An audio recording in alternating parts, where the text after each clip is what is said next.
I never take things as a gift again. Goddamn boots. When I was in elementary school, my mother and I lived near the city in a small village. My mother worked as a teacher and my father drank and died a long time ago. So we lived poorly and saved on everything.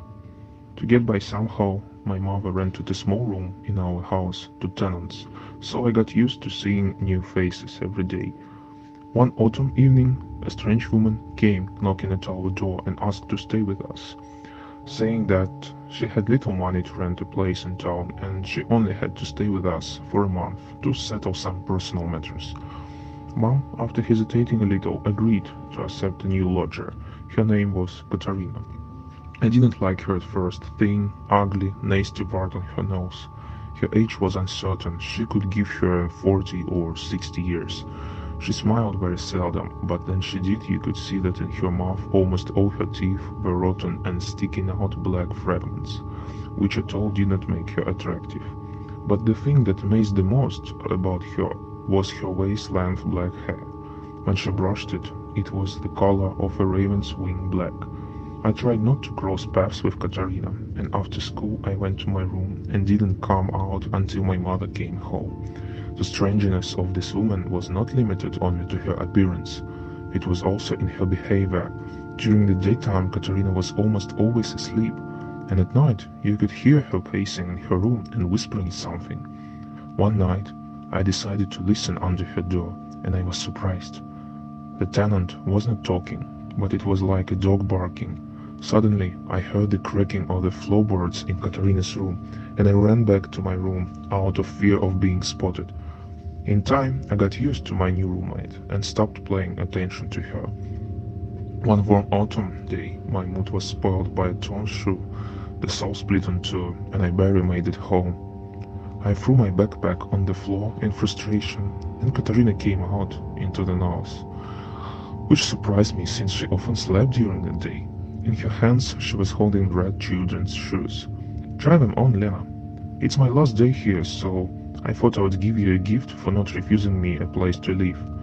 I didn't want to take anything out of her hands, but these red boots were so beckoning that I hesitated a little and tried them on. The boots were beautiful and fit me. I was happy. Tomorrow the girls in my class will be envious of me. And at night I felt back. It felt like the hot air was getting into my lungs when I breathed. I couldn't breathe at all. I was covered with sweat. A sharp pain in my chest prevented me from calling my mother. The last thing I remembered that night was someone barking strangely under the window. But we had no dog. Then I was unconscious. I remembered that I had heard the same barking in Katarina's room. I woke up in the hospital bed, and my eyes were blurry, and my body was incredibly weak. My mother was sitting on a chair next to me, looking old. Her red and puffy eyes showed that she had not slept in days.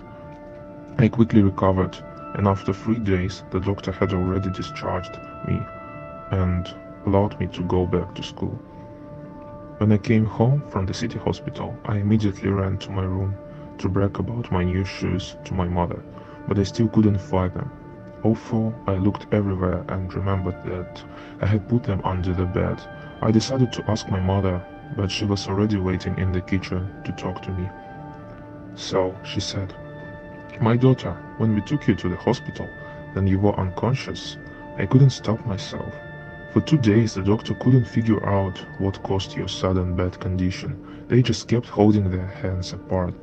At night, an old nurse came up to me and told me that the doctors would not help me.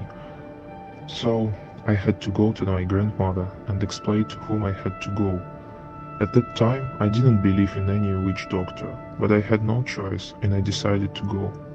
I asked Aunt Nina to sit with you, and I myself went to the village that the nurse pointed out to me.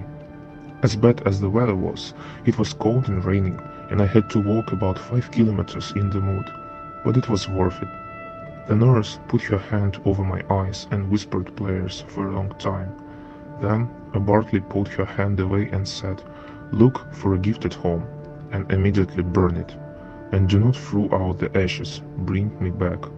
I had no idea what the gift was, but I decided to turn the house upside down to find it. Under your bed I found the boots. They wouldn't light, or the matches wouldn't light, or the wood wouldn't burn. With difficulty I burned them. As soon as the ashes got cold, I collected them in a jar and immediately went to my grandmother. I asked my neighbor, grandfather Arhip, who drove me to the village where my grandmother lived. Together with the witch doctor, we took the ashes to the crossroads and scattered them with the words, "Who put a curse, he will take it back. We do not need someone else's." And she explained to me that this woman was a thief of children's souls, and that if you are not in time, you can lose your child. That's why my mother told me, after that incident, I don't take things as gifts from strangers anymore.